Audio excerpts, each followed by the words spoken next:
Good evening, everyone. This is, I'll call it part 2 to help.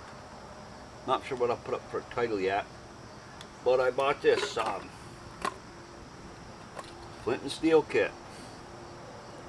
I didn't pay a whole lot for it, enough, but not a fortune.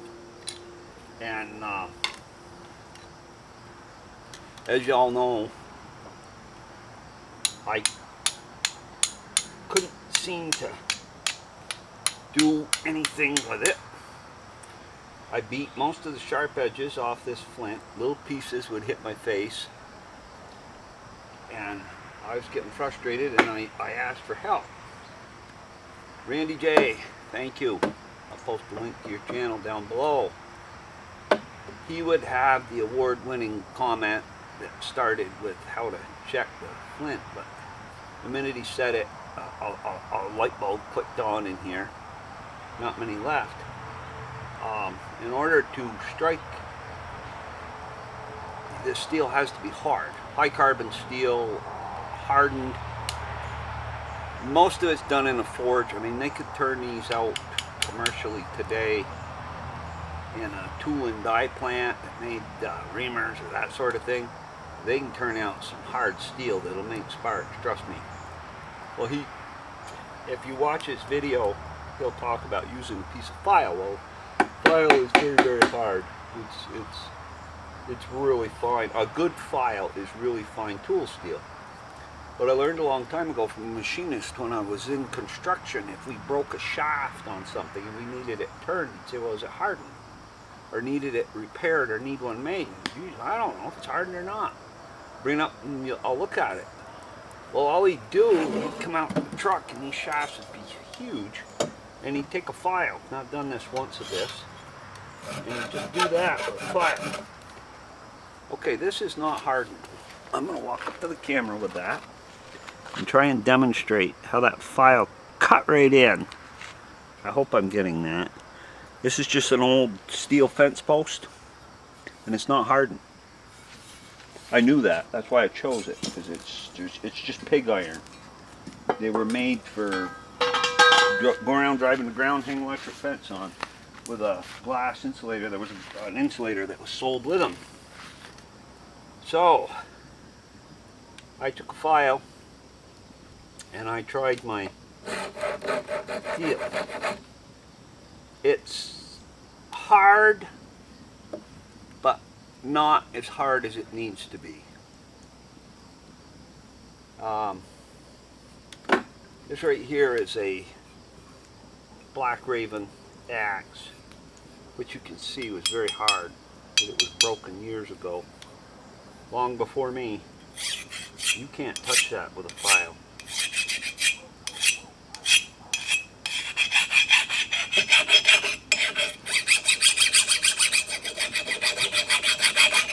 See? I'm shining the rust off, Matt, but you can't cut into that with a file. So that's part of the problem. Now this here, I made this knife years and years and years ago, and I ground it a lot to make it. It was a piece of steel, and I ground the blade to shape somewhat what I wanted or thought I wanted, and I made this knife. I was very young when I did it. There was no purpose in mind besides, as I said last night in the video, back then we called it mountain manning. We didn't call it bushcrafting. We called it, bushcraft is a newer term, but there's always been a bunch of people that like to go live and do more primitive things, living in the woods, wearing buckskin. Used to be a big deal back then, was buckskin. You know, if you could get a buckskin jacket with some fringe on the side, like a mountain man, that was pretty cool. But didn't have that. I didn't have the money. And I made this knife. And I ground it and ground it and ground it on an old big bench grinder that was actually made for sharpening the sections in mowing machines. And this is why, Tom Chitwood, I said that it was significant in opening the package you gave me. I mean, making do with what you have. And we both do that a lot, Tom. But this, whoops, see that flint keeps breaking, which I suppose it's supposed to do, but let's try somewhere else. I've got sparks with it, but I'm not right now because there's just no good sharp edges left on this. I've got to crack it, and of course the camera's on, and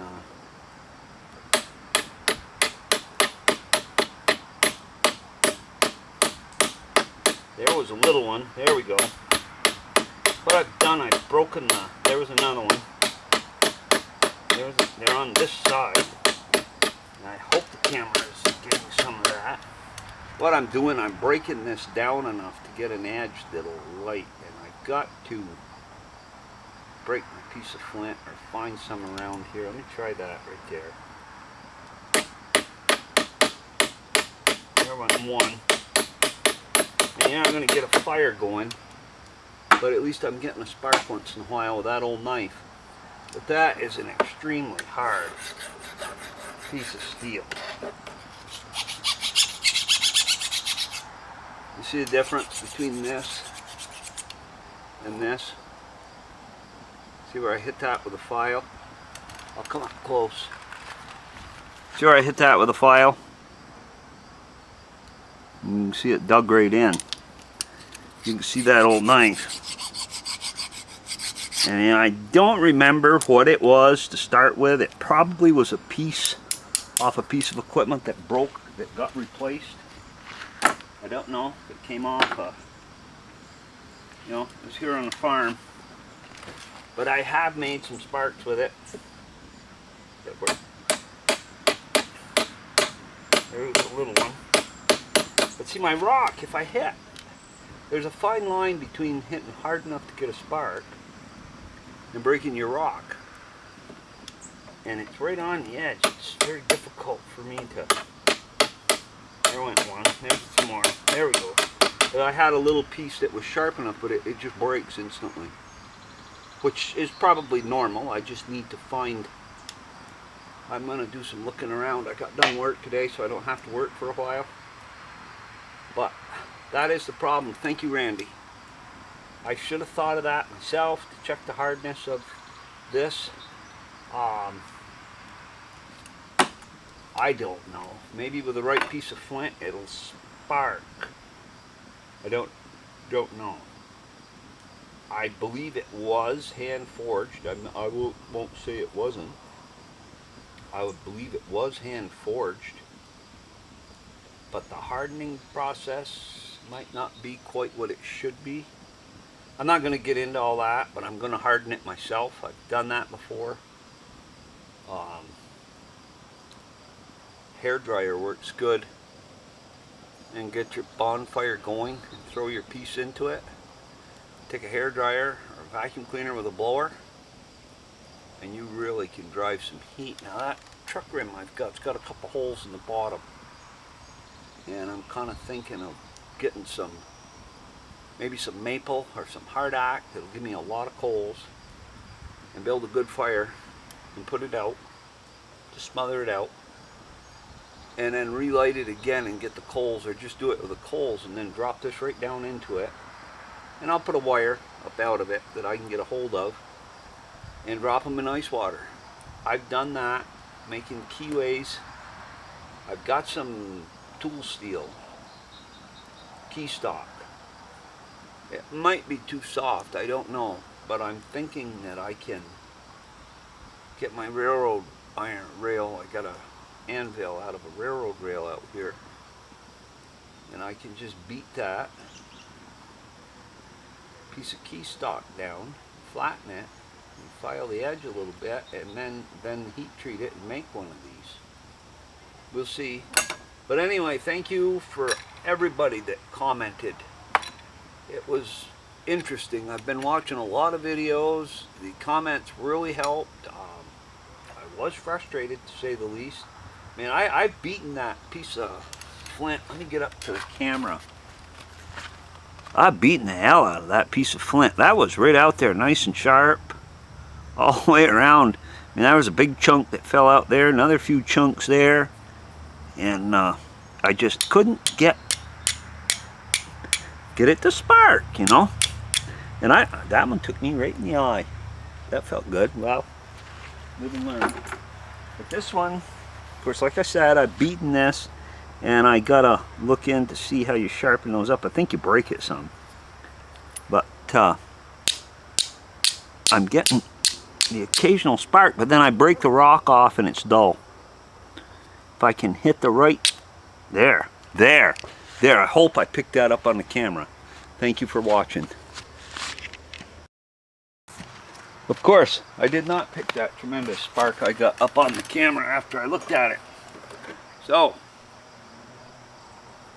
try to find a good sharp place left. That looks to me like it should be sharp enough, but it doesn't do much. It was a little one. There was a good one on my side.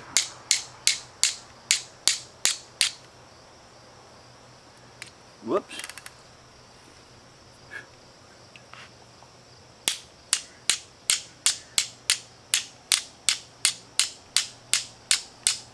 I would like to see more sparks than that, but you can see I'm getting some sparks. Excuse me. Thank you all for watching take 2. Maybe that'll be on the camera.